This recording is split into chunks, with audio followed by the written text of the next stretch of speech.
नमस्कार, मैं Nita Upadhyay Orion Green's की पंचतत्व सीरीज़ में आपका स्वागत करती हूँ। ओरियन ग्रीन्स पर्यावरण के लिए पूरे देश में कार्यरत है और हमारी ऑनलाइन सीरीज़ पंचतत्व के माध्यम से हम देश भर के एक्सपर्ट जो पर्यावरण के लिए कुछ कर रहे हैं, कुछ काम करते हैं या उसके एक्सपर्ट हैं, उनके अलग अलग विषय से गहराई से हम लोग चर्चा करते हैं। और हमारा आज का विषय है ऑल टाइप ऑफ पॉल्यूशन।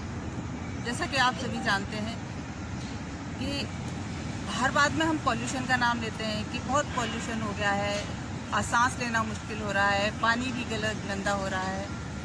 तो हम आज इस पर क्या, आम जनता इन चीज़ों को कम समझती है, इसके लिए हमने आज आमंत्रित किया है उदयपुर पॉल्यूशन कंट्रोल बोर्ड के ऑफिसर मिस्टर बीके सोनी को।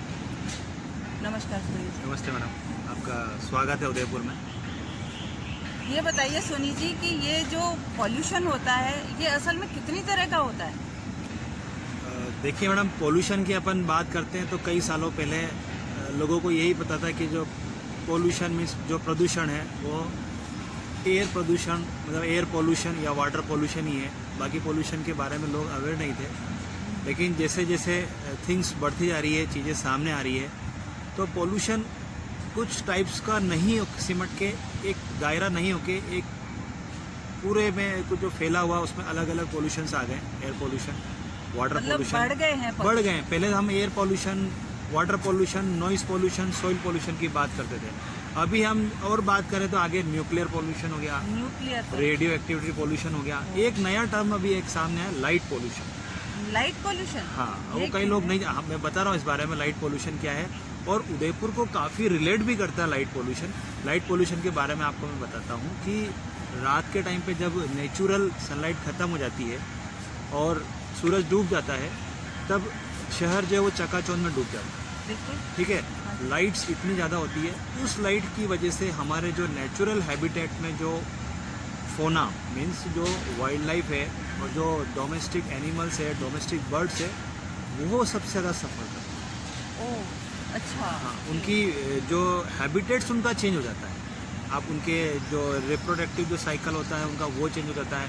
उनका जो हैबिटेट जो नेचुरल जो साइकिल होता है लिविंग का वो पूरा चेंज हो जाता है, क्योंकि लाइट की वजह से उनको ऐसा जैसे क्या होता है कि उनके जो थिंग्स जो जुड़ी होती है, उनके हैबिट्स जो जुड़े होते हैं कि सनलाइट के बाद में उनका जो रोज़मर्रा का जो दिनचर्या होती है वो वैसे स्टार्ट होती है। लेकिन जब लाइट्स इतनी आती है, उनके जो नेस्ट वगैरह जो हैबिटेट्स है उसमें इतनी लाइट्स आती है कि उनका रूटीन पूरा चेंज हो जाता है। इस पर किसी का भी ध्यान हाँ, इस पर अभी तक किसी का ध्यान नहीं है। कई अभी छोटी शुरुआत कई बड़े इंस्टीट्यूट्स ने इस पर रिसर्च करना चालू किया लाइट पोल्यूशन के बारे में, और अब लोग को जागरूक होने की ज़रूरत है कि अननेसेसरी जहाँ पर भगवान ने कुदरत का वो दिया है कि कब दिन होना है कब रात होनी है, तो उसको थोड़ा बरकरार रखा जाए, ताकि जो नेचुरल हैबिटेट में जो फोना होते हैं, अपने जो वाइल्ड लाइफ होती है, तो थोड़ा रिलीफ रह सके और उनका जो लाइफ साइकिल है वो नेचुरल वे में चलता है। ये है एक लाइट पॉल्यूशन। नई बात पता चली, हमें भी नहीं पता था लाइट पॉल्यूशन के बारे में।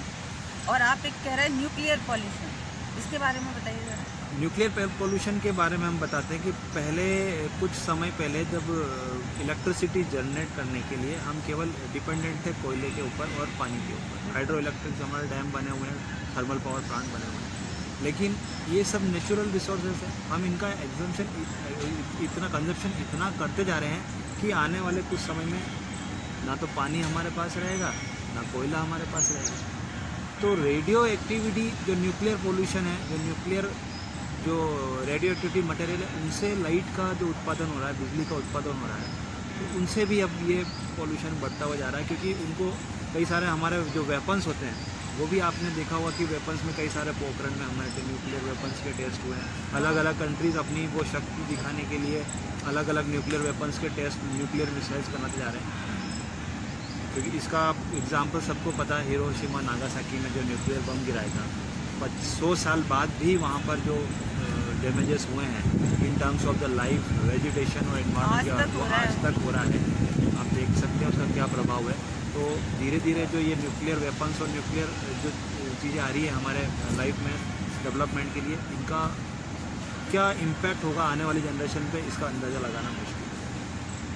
इसके अलावा और कौन कौन से पॉल्यूशन? उसके अलावा जनरल में हम जैसे पढ़ते आ रहे हैं कि वाटर पॉल्यूशन से लैंड पॉल्यूशन है, नॉइस पॉल्यूशन है, एयर पॉल्यूशन है। एयर पॉल्यूशन का भी बहुत ज़्यादा, जब दिल्ली में पिछले 2-3 सालों से आपने देखा होगा कि ये जो पराली जलाने से और जो व्हीकुलर इमिशन से जो एक कंडेंस जोन बना था, एक इमर्जन जो हुआ था उसका एयर का, तो उससे पूरा कंडेंस बन के एक गोला बन के हो गया और डिस्पर्स नहीं हो पाया था वो।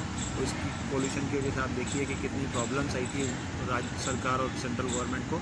कई सारी स्कीम्स उसमें ऑड इवन और कई बंद व्हीकल का मूवमेंट बंद करना पड़ा, या आसपास जितने भी जो कंस्ट्रक्शन एक्टिविटी थी उनको बंद करना पड़ा, आसपास के जो इंडस्ट्रीज़ थे उनको बंद करना पड़ा। तो ये सब पूरे वर्ल्ड में अब ये बहुत कॉमन प्रॉब्लम होने वाली है एयर पॉल्यूशन, क्योंकि इसकी वजह से कई डिजीज़ेज़ भी बीच बीच में अभी जो आने वाली है वो एयर पॉल्यूशन की वजह से भी मेन कॉजेज है। नहीं, एयर पॉल्यूशन से क्या क्या बीमारियाँ होती हैं?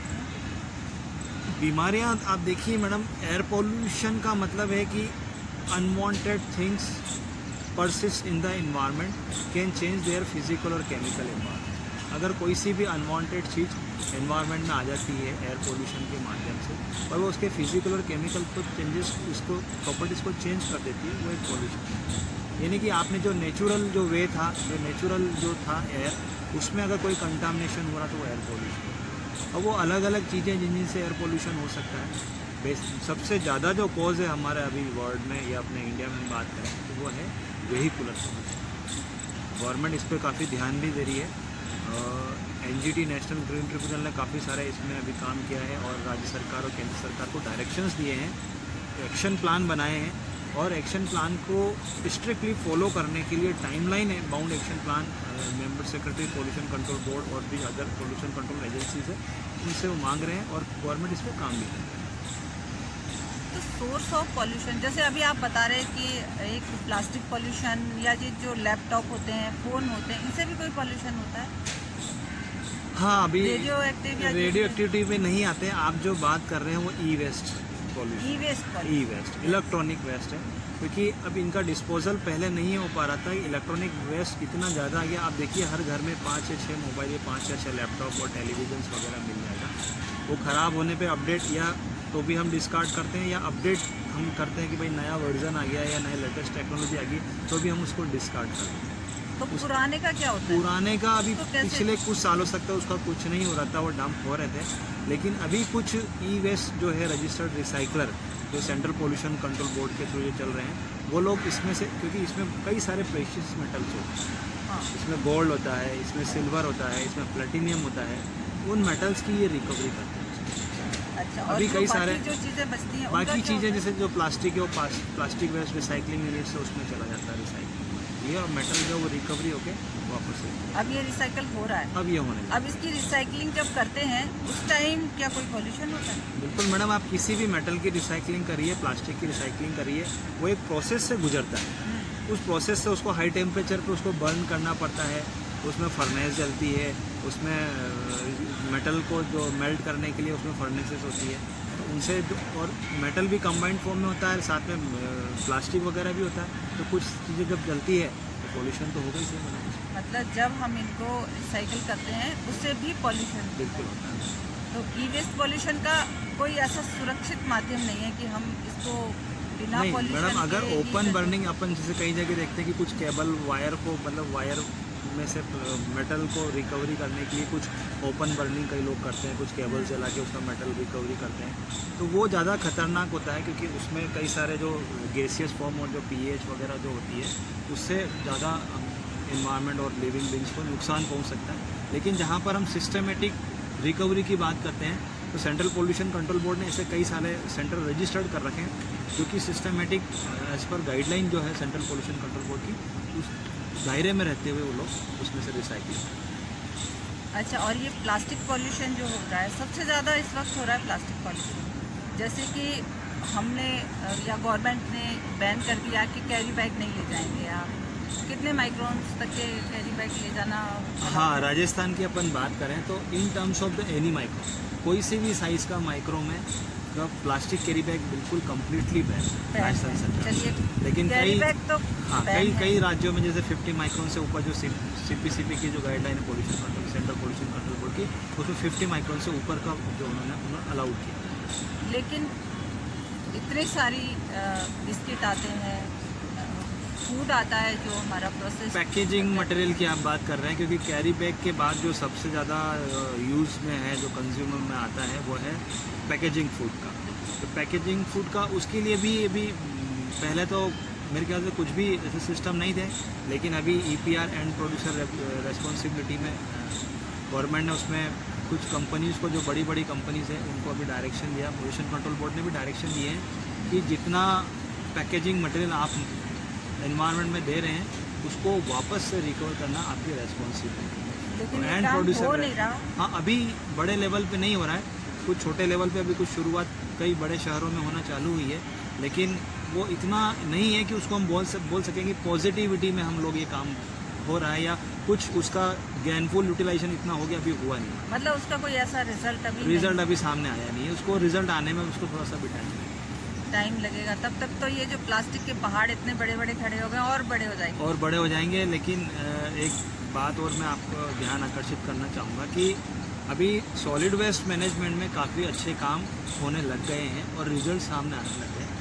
हम उदयपुर की भी बात करें तो काफ़ी अच्छा यहाँ पर सॉलिड वेस्ट मैनेजमेंट का काम हुआ था, और पूरा जो सेग्रीगेशन है प्लास्टिक का, मेटल का, और जो लेगेसी वेस्ट है उसकी बायो माइनिंग के थ्रू उसको रिकवर किया है, और जो पुराना वेस्ट जो डंप हो चुका था उसकी भी लैंडफिल करके उसको बंद कर दिया गया। तो अभी कुछ जैसे काफ़ी ऐसी चीज़ें होती हैं जिनको हम ज़मीन में दबा देते हैं, हाँ। लेकिन वो ज़मीन को भी ख़राब कर देते हैं। नहीं मैडम, उसमें मैं एक चीज़ आपको बताना चाहूँगा। ज़मीन में जो दबाने वाली बात हुई है, तो हमारे यहाँ उदयपुर में एक हजार्डस वेस्ट मैनेजमेंट फैसिलिटी है। पूरे राजस्थान का केमिकल से निकलने वाला जितना भी जो वेस्ट आता है वो उदयपुर में आके लैंडफिल होता है। कहने का मतलब दफन पूरे राजस्थान। अच्छा, उदयपुर में ही उदयपुर में होता है। तो उसके लिए भी एक सेंट्रल पोल्यूशन कंट्रोल बोर्ड की गाइडलाइन थी कि कैसे आपको उसमें नीचे लेयर से HDP लाइनर डालने हैं, कैसे उसमें जेरोक्स बोर्ड डालना है, जीरो फिक्स डालना है, कैसे उसमें एक लेयरिंग लगानी है, कॉम्पैक्ट सोइल डालनी है, फिर HDP की लाइन आएगी, फिर कॉम्पैक्ट सोइल आएगी, फिर जीरो फिक्स आएंगे। उसमें पूरा करने के बाद फिर एक वापस HDP लाइनर आएगा। उसके बाद में उस जो वेस्ट आता है उसकी पूरी फिंगरप्रिंटिंग होगी। फिंगरप्रिंटिंग का मतलब LTE, मतलब कि लैंडफिल डायरेक्ट डिस्पोज करना है या उसको न्यूट्रल करके डिस्पोज करना है। ऐसी पूरी इंडस्ट्री की एक फिंगरप्रिंटिंग होती है वेस्ट की। तो जो वेस्ट जैसे डायरेक्ट डंप करना वो तो डायरेक्ट डंप हो जाता है उसमें, लेकिन जिस वेस्ट को पहले ट्रीटमेंट करना, लैंडफिल आफ्टर ट्रीटमेंट, ठीक है, तो उसका ट्रीटमेंट होता है। उसमें लाइम डोजिंग, FLIH या कुछ जैसे एसिडिक है तो उसको न्यूट्रल करते हैं, या बेसिक अल्कलाइन तो उसको न्यूट्रल करते हैं। उसके बाद में उसको डिस्पोज करते हैं।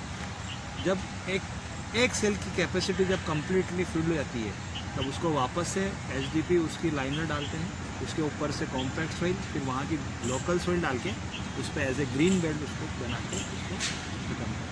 तो वो लगेगा आपको एक, हाँ, ग्रीन बेल्ट का मतलब है कि एक पूरा आपको लगेगा कि हिल है, लेकिन हिल नेचुरल नहीं है वो। अच्छा। वो नीचे उसमें पूरा हजार्डस वेस्ट है और ऊपर उसको कॉमन या लोकल सोइल डाल के उसमें ग्रीनरी डेवलप करके उसको एस्थेटिक वैल्यू उसको दे देते हैं। तो ये परमानेंट होता है या कुछ साल बाद? नहीं, ये परमानेंट है एक्चुअली। फिर इसकी रेगुलर जो पोस्ट लैंडफिल उसकी मॉनिटरिंग भी होती है उसमें। ये उसमें वेंट का पाइप देते हैं 30 साल तक। जो प्रोजेक्ट प्रपोनेंट्स है जो ये चला रहे हैं वो 30 साल तक उसकी मॉनिटरिंग भी करते हैं, 30 ईयर्स तक, कि कोई गैसेस इमिशन या कुछ इस प्रकार का कोई उसके लिए वो काम। तो उसमें किस तरह का जो लैंडफिल में जाता है कचरा, वही बता रहा हूँ मैडम कि उस लैंडफिल में हजार्डस वेस्ट, जितना भी इंडस्ट्री का हजार्डस जो केमिकल वेस्ट होता है, जो केमिकल वेस्ट, उसमें प्लास्टिक तो नहीं? उसमें प्लास्टिक नहीं।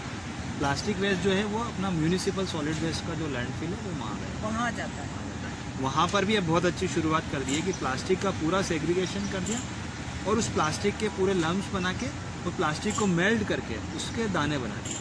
अच्छा, ग्रेन्यूल्स बना दिया। और उस ग्रेन्यूल से आपके जो है ये सिंचाई के जो पाइप होते हैं HDP पाइप से, वो बनने लगे, वो रीयूज हो गया। तो जितना भी प्लास्टिक की बॉटल्स वगैरह हैं ये सारा वहाँ पर रिसाइकल। अच्छा, ये सब होना शुरू हो गया है। दूसरा पार्ट की अगर जो और भी जो प्लास्टिक है, जो सेकेंडरी प्लास्टिक है, वर्जिन प्लास्टिक नहीं है, वो सीमेंट इंडस्ट्री यूज़ करने लग गई है फ्यूल में जलाने के लिए। अच्छा, क्योंकि उनको हाई कैलोरीफिक वैल्यू का वेस्ट वो फ्यूल चाहिए। और फ्यूल अब इतना ज़्यादा कंजप्शन होने लग गया है कि उसके अल्टरनेट्स निकल के सामने आने लग गए हैं। रोड बनाने में भी यूज़, उसमें भी यूज़ होने लग गया है। अभी कई सारी चीज़ें, कई R&D हुई है, रिसर्च एंड डेवलपमेंट हुए हैं, और प्लास्टिक और जो जिसकी आप बात कर रहे हैं, जो सब धीरे धीरे अब ये जो लैंडफिल करते हैं केमिकल हाँ। इंडस्ट्रियल केमिकल को, इससे जो क्या वाटर अंडरग्राउंड जो वाटर है वो नहीं पॉल्यूटेड होगा, नहीं होगा? नहीं होता है मैडम। मैं वही बता रहा हूँ कि सेंट्रल पोल्यूशन कंट्रोल बोर्ड को लैंडफिल करने के लिए पूरी एक गाइडलाइन बनाई है। वो लैंडफिल जो layer लगा वेस्ट जो देते पड़ा हैं। उसके नीचे कम से कम 7 लेयर्स है। वो SDP filter हो लाइनर के वो नीचे जाएगा ही नहीं, वो जाएगा ही नहीं। जाएगा ही नहीं, क्योंकि 7 लेयर से अगर एक, उसके लिए भी फिर हमने मॉनिटरिंग के लिए बना रखे हैं। आसपास में एक पीजोमेट्रिक वेल्स बने हुए हैं 100 मीटर की डिस्टेंस पे। अगर कोई पानी सीपेज भी होता है तो पहले वो जो वेल्स हमने बनाए उनमें आएगा। उसमें आएगा, उसकी हम रेगुलर मॉनिटरिंग करते हैं। अच्छा। और एक ये उदयपुर को झीलों की नगरी कहा जाता बिल्कुल है, मैडम। तो यहाँ पर इतनी सारी झीलें और सब रुका हुआ पानी है, हाँ तो क्या वो पानी सेफ है, साफ है, शुद्ध है या हाँ। एक बताइए। आप नेचुरल प्रोटेक्शन कह लीजिए लेक का, या नेचुरल प्यूरिफिकेशन जो फिनोमेना होता है ये कह लीजिए, क्योंकि यहाँ का जो एक सिस्टम बना हुआ है वाटर हार्वेस्टिंग का, बहुत ही ब्यूटीफुल डिज़ाइन किया हुआ है पुराने राजा महाराजाओं ने। सबसे पहले यहाँ पर जो सिसारमा नदी है और जो दूसरे जो सोर्सेज से पानी बह के पिछोला झील में, नदी का पानी, हाँ बरसाती नालों और जो सिसारमा जो नदी है उसका सारा पानी है वो पिछोला झील में। उसका एक लेवल बना हुआ है कि 12 फीट या 10 फीट जितनी भरती है वो, उसके बाद में वो ओवरफ्लो होना चालू है। अच्छा, वो ओवरफ्लो होके फिर स्वरूप सागर एक पास में उसकी छोटी लेक है उसमें जाता है, वो कम्प्लीटली फिल्ड होता है। फिर वो ओवरफ्लो होके फतेह सागर में आता है। अच्छा, अच्छा, इतना अच्छा फतेह सिस्टम। सागर जब भरेगा तो फतेह सागर ओवरफ्लो होके फिर आपने देखा होगा बीच में से एक नदी निकल रही, शहर के बीच में से आयड़ नदी है, बहुत पुरानी जो आयड़ सभ्यता इसमें बसी हुई थी वो नदी है। वो पूरा बरसात का जो पानी है वो जब तीनों झीलें भर गई है तब जाके वो इसमें आया आयड़ नदी में। आयड़ नदी से ये बहता हुआ लास्ट में जो उदय सागर, उदय सिंह जी ने जो बनाई थी सबसे बड़ी झील, उदय सागर में जाता है। उदय बहुत सागर अच्छा भरता सिस्टम बना हुआ है, है। बिल्कुल उदय सागर भरता है, फिर वहाँ से केनाल के थ्रू होता हुआ ये वल्लभ नगर डैम में जाता है। वल्लभ नगर डैम फिल होके फिर पानी आगे अपना चला जाता है। तो पूरा एक सिस्टम बना हुआ है उसका वाटर स्टोरेज का, इस वजह से। और वेजिटेशंस भी काफ़ी ग्रीन है यहाँ पे, फॉरेस्ट, डेंस फॉरेस्ट है, वेजिटेशन है। और लेक वाटर का जो है क्वालिटी का हम रेगुलर मॉनिटरिंग करते हैं। गवर्नमेंट ने भी उसमें एरेशन सिस्टम के लिए वो लगा रखे हैं, क्योंकि पानी की एरेशन से प्यूरिफिकेशन होता है।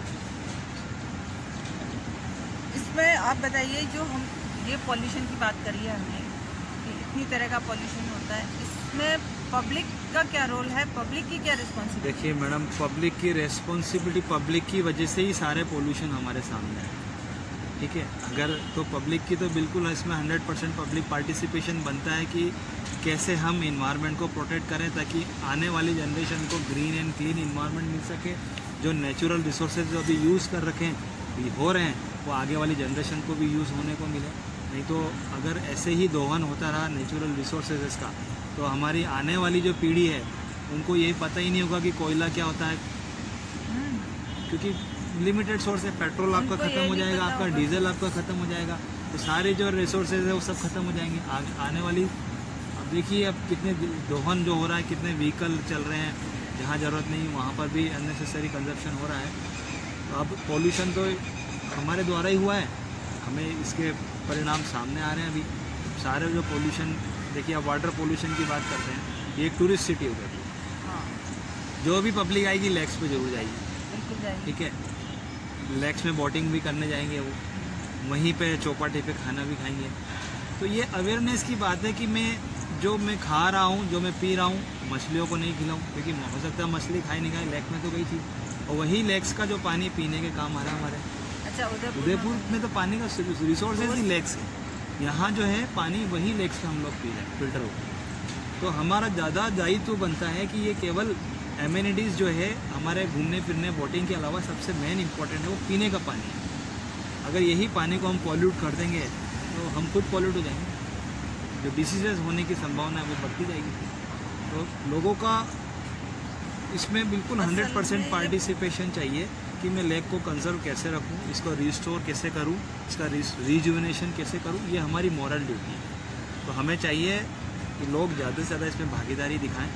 जो लोग जानबूझ के करते हैं उनको भी प्रेरित करें कि ये नेचुरल रिसोर्सेज ये हर नागरिक का नागरिक कर्तव्य का है कि कर्तव्य एक है। दूसरे का बिल्कुल शिक्षित करें कि नहीं ये गलत है, ये इसको गलत है, नहीं करना नहीं है, करना। इस पानी को खराब नहीं वेस्टर्न करना कंट्रीज़ में है, आप जो भी देखिए ना मैडम कितने लोग अवेयर रहते हैं। वो एक डस्टबिन अगर आपने एक वो जो टीन का डब्बा भी फेंक दिया तो वो उस पर फाइन लग जाता है। नहीं लगता। आपने अपने स्पेटी यहाँ अगर इतने थूक भी strict दिया किसी में उस पर फाइन लग जाता है। तो लॉज बहुत स्ट्रिक्ट होते हैं तो पब्लिक को थोड़ा लगता है कि यहाँ कुछ ऐसा अवेयरनेस की ज़रूरत है यार ये चीज़ हमें नहीं करनी चाहिए। लॉज को स्ट्रिक्ट करने में क्या प्रॉब्लम है? लॉज तो बनाए जाने चाहिए ऐसे कि नहीं पब्लिक फिर उनको फॉलो करेगी और बहुत सारी समस्याओं से हम बच जाएंगे, इतनी तरह के पॉल्यूशन से हम बच जाएंगे। ये नहीं करना, डूज एंड डोंट्स तो होने ही चाहिए हर नागरिक के। बिल्कुल होनी चाहिए मैडम, आपकी बात से मैं बिल्कुल सहमत हूँ। और गवर्नमेंट इस दिशा में प्रयासरत भी रहती है कि हम कैसे फाइन, मतलब पहले तो समझाती है, जब लगता है कि जब इस बारे में लोग समझ नहीं रहे हैं, अवेयर नहीं हो पा रहे हैं, तो फिर फाइन लगाना चालू करती है।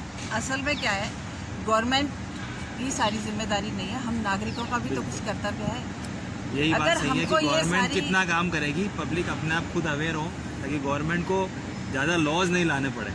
हाँ, अगर देखिए लॉज लाना एक ये है कि आप खुद जागरूक नहीं हो तो आपके लिए लॉज बनाए गए हैं, लेकिन अगर आप जागरूक हो और आप सारे नियमों का पालन कर रहे हो, एनवायरनमेंट को किसी भी तरह से हार्म नहीं कर रहे हो, तो रूल की ज़रूरत ही नहीं है। सही है। आप अपने आप में सारे रिसोर्सेज को बचा के ले जाओगे और अपनी अगली पीढ़ी तक पहुंचा दोगे। बिल्कुल। अच्छा, इसमें कुछ इक्विपमेंट्स भी होते हैं क्या जो काम में आते हैं? हाँ, इक्विपमेंट्स तो अभी होते हैं, क्योंकि अभी दिल्ली की हमने बात करी थी तो उस बारे में एनजीटी काफ़ी स्ट्रिक्ट हो गई थी और सीपीसीबी ने एयर क्वालिटी इंडेक्स के माध्यम से राजस्थान के 5 शहरों को हाईली पोल्यूटिंग सिटी में लिया है। इसमें उदयपुर अच्छा। भी एक है। अच्छा। हाँ, तो एयर पोल्यूशन के टर्म्स में यहाँ पर जो पार्टिकुलेट मैटर जो पीएम, जब बात कर रहे हैं कि दिल्ली में PM10 का लेवल बहुत हाई हो गया, PM 2.5 का लेवल बहुत ज़्यादा हाई हो गया। तो यहाँ पर भी जो है गैसियस पोल्यूशन तो नहीं उदयपुर में, लेकिन यहाँ पर जो PM10 और PM 2.5 है उसकी कंसंट्रेशन जनरली जो लिमिट है स्टैंडर्ड है उससे हाई रहती है। हाई। हाँ, इस वजह से उदयपुर को नॉन अटेनमेंट सिटी में ले लिया। तो हम यहाँ पर मैनुअली 3 स्टेशन हमारी मशीन्स लगी हुई है जो रेगुलरली पूरे दिन के 3 शिफ्ट में एयर मॉनिटरिंग करती है। एक हमारा continuous embed air quality monitoring station लगा हुआ है जो काफ़ी एडवांस है। उसमें हम जो 9 पैरामीटर्स है गवर्नमेंट के जो सीपीसीबी ने निकाले थे, वो सारे पैरामीटर उसमें ऑनलाइन डिस्प्ले होते हैं।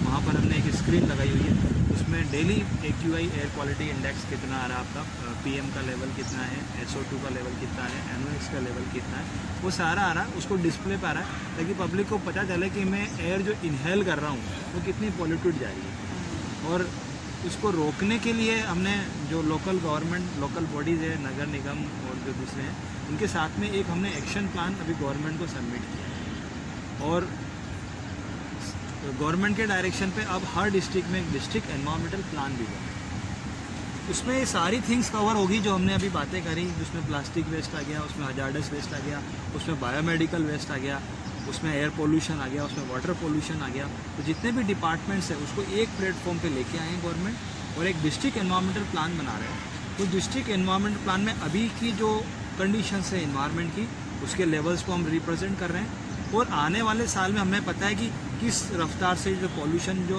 ग्राफ ऊपर धीरे धीरे जा रहा है, उसको how to reduce the concentration of the pollutants, तो उसकी कंसंट्रेशन को हम ऐसे क्या प्लानिंग करें तो उसकी कंसंट्रेशन आने वाले साल में जो ग्राफ ऊपर जा रहा है वो धीरे धीरे नीचे आके अपने जो नेचुरल जिस कंडीशन में था वहाँ पर आ जाए। तो गवर्नमेंट अभी उस पर भी हमारा काम चल रहा है, हर डिस्ट्रिक्ट का एक डिस्ट्रिक्ट एनवायरमेंटल प्लान भी बना। वेरी गुड, तो थैंक यू सर। तो आगे भी हम लोग इसी तरह की अलग अलग सीरीज़ में अलग अलग तरह के प्रोग्राम्स प्रस्तुत करते रहेंगे। आज हमारे साथ थे मिस्टर BK सोनी, जो कि Rajasthan pollution control board Udaipur में साइंटिफिक ऑफिसर हैं। निकला तो वहाँ ट्रीटमेंट फैसिलिटी होती है, उस पानी को ट्रीटमेंट करके वापस से रीयूज़ करते हैं। अच्छा। और जो होटल्स और जो गार्डन्स होते हैं वहाँ पर STP सीवेज ट्रीटमेंट प्लांट लगे हुए हैं, वहाँ का पानी वो ट्रीटमेंट करके और प्लांटेशन में काम आता है पानी। अच्छा। तो उस पानी को जैसे हम लेके आते हैं कि ये हाँ, जैसे ये पानी सैंपल आया है रिजॉर्ट के होटल के, तो इसकी एफिशिएंसी कितनी उनके जो ट्रीटमेंट सिस्टम में वहाँ लगा रखा है कि हमारे जो स्टैंडर्ड्स बने हुए हैं कि भाई BOD 30 से कम होना चाहिए, COD 250 मिलीग्राम पर लीटर से कम होना चाहिए, सॉलिड्स इतने होने चाहिए, इतना pH होना चाहिए, तो वो सारा हम यहाँ पे चेक करते हैं। Okay okay. तो ये है laboratory pollution control board Udaipur की।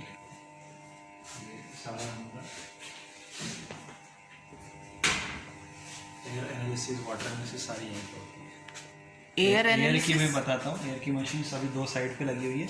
एक और मैं आपको बाहर से बता देता हूँ। और हमने जो मेटल, ये एयर एनालिसिस मशीन है। हाँ, एम्बिएंट एयर में जो भी पॉल्यूटेंट निकाले, SO2 NOx को पार्टिकुलर मीटर हम इससे निकालते हैं। इसको RDS बोलते हैं, रेस्पिरेबल डस्ट सेंसर।